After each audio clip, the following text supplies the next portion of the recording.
Up until now, there has been nothing like compassionate mediation. If an individual or couple wanted to get divorced, they would hire an attorney, they would hire collaborative attorneys, they would go to divorce mediation, and they would get divorced.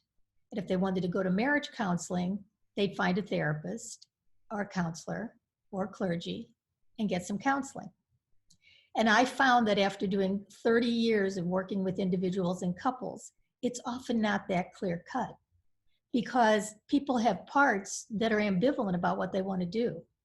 Even when they're in marriage counseling, one or both has thought about leaving. But unless you address it, it just kind of is an exiled feeling that never gets noticed. And with that, the person that's harbored that thought can't fully be present because they're still considering what would be like if I ended this relationship. And when people get divorced, there are still times when they're wondering if it's the right thing to do. It's not always a linear process. There's a lot of regret or remorse or what ifs.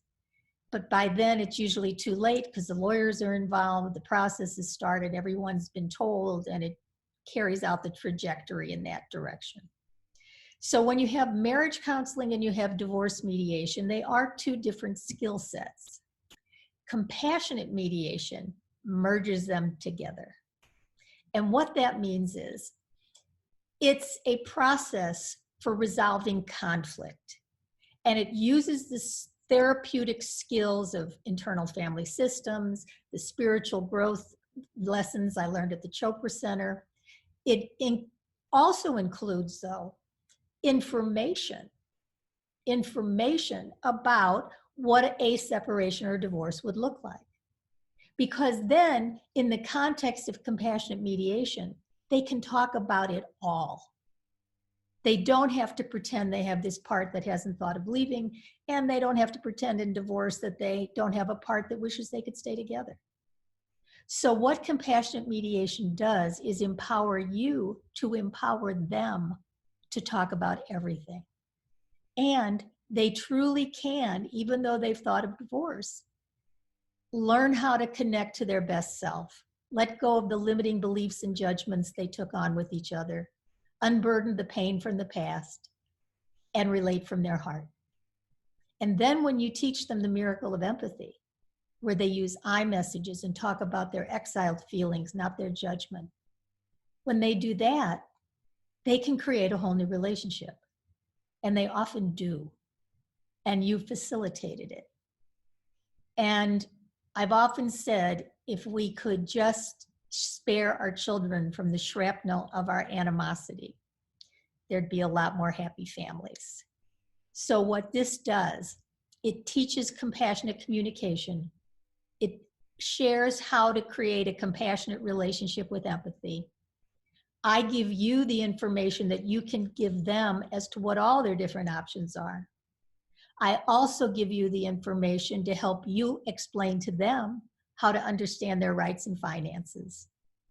And then you help them talk about everything and create whatever relationship is going to be in the highest good moving forward.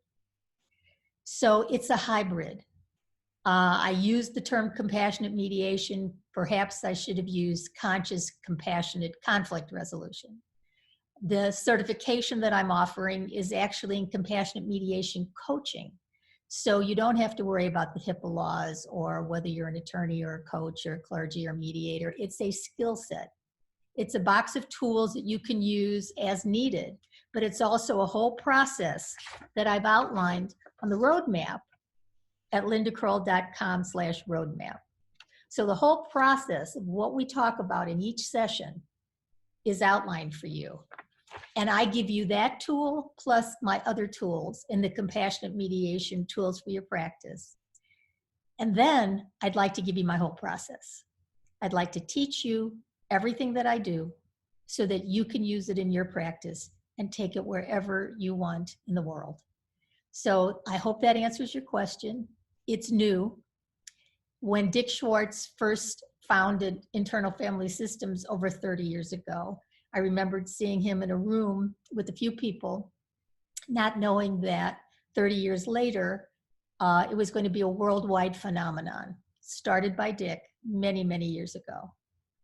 And I've always been in awe of how much work he put in, his dedication, his passion, and how he made all of this come to fruition, along with the other people at the IFS Institute who helped him along the way. But in the meantime, I don't have 30 years to do this, to get it out there, which is why I want to give it to you. I want to give this to you so that you can give it to other people. And I'm here to serve in any way I can.